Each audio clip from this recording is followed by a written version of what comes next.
Isang mapagpalang gabi po sa ating lahat. Muli ako si Nets Bashar and welcome to our daily devotion with Pastor Russell Ocampo. And today our devotion talks about bakit may excommunication sa church.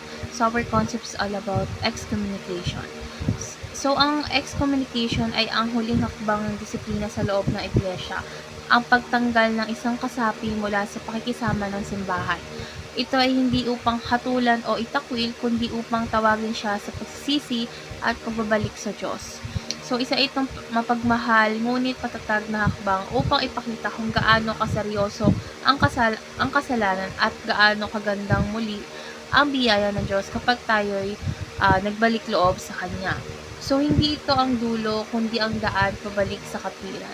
So, sabi nga ni Pastor Russell Ocampo, no member of the church shall be excommunicated without due process of the Lord.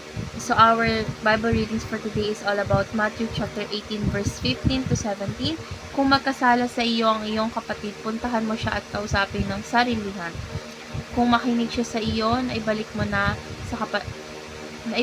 sa iyo ang iyong kapatid. Ngunit kung hindi siya nakinig, magsama ka ng isa o dalawang tao upang ang usapan ninyo ay magtibay ng salaysay ng 2 o 3 saksi.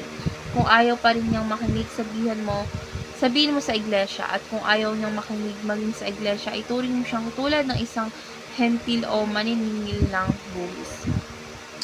So, sa ating teaching for today is all about excommunication. So, yung first is church discipline is a biblical act of love and accountability. So, yung disiplina ng simbahan kasama ang excommunication ay hindi gawa ng galit kundi ng pag-ibig. So, tayo ay may pananagutan sa isa't isa bilang magkakapatid sa pananampalataya. Second is the goal is repentance and restoration.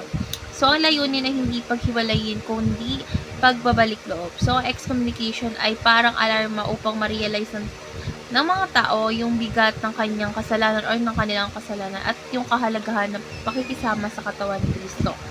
So, yung last is sin has consequences. So, but grace is always available. So, yung kasalanan ay may epekto sa individual at sa buong iglesia. Ngunit, yung biyaya nga ng Diyos ay palaging bukas sa mga nagsisisi. So, ngayon na tayo sa ating application. So, yung first application is speak the truth in love. So, kung may kapatid ka sa pananampalataya na lumilihis na landas, kailangan or dapat mo siyang kausapin ng may pag-ibig at katotohanan. So, wag lang tayong manahimik kung may kailangang ituwid. Second is be humble and open to correction. So, dapat tayong maging bukas sa pagpapayo at disiplina ng ibang tao sapagkat ito'y tanda ng pagmamahal ng Diyos at ng Iglesia. So, yung pagtanggap ng pagsaway ay bahagi ng ating paglago. And lastly is stand for truth without compromise. So, sa kabila ng emosyon o relasyon, panindigan natin yung katotohanan at kabanalan. So, mahalaga yung kalinisan ng Iglesia sa harap ng Diyos. So, ngayon na tayo sa ating last part, which is our discussion. And our discussion talks about bakit mahalagang makita ang excommunication bilang isang gawa ng pag-ibig at biyaya at hindi lamang bilang parusa. So, para sa akin, dahil ito ay tulad ng ama na itinutuwid ng anak, hindi dahil sa galit, kundi sa pagnanais na mailayo sa kapahamakan at maibalik sa tamang landas. So, kapag tinignan natin ito sa lente ng biyaya, makikita natin yung habag ng Diyos na laging nag-aantay sa pagbabalik ng makasalanan.